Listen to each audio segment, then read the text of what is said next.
Hello అందరికీ, ఈరోజు మనం టమాటో పచ్చడి సింపుల్గా ఎలా చేయాలో చూసేద్దాం రండి.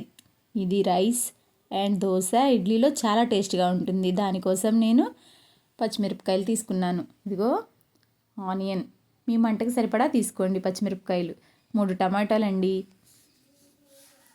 ఇవి మొత్తం ఇలా మగ్గిన తర్వాత చింతపండు కూడా వేసి కొంచెం సేపు మగ్గించేద్దాం. నెక్స్ట్ కొంచెం ఉప్పు వేసుకుని ఈ విధంగా మనం సెట్లోనే మెదిపేసుకోవచ్చండి. చాలా అంటే చాలా ఈజీగా అయిపోతుంది. మీరు కూడా ట్రై చేయండి.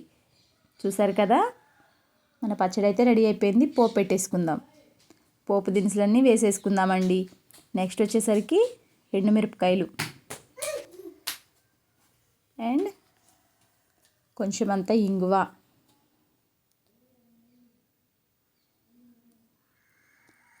కరివేపాకు కూడా వేసుకుందాం. వెల్లుల్లి రెమ్మలు కూడా వేసేసుకుందాం. మన పోపు రెడీ అయిపోతుంది. చాలా అంటే చాలా థ్యాంక్స్ అండి నన్ను సపోర్ట్ చేస్తున్న మీ అందరికీ. అదేవిధంగా నాకు సబ్స్క్రైబ్ చేసిన మీ అందరికీ కూడా చాలా థ్యాంక్స్.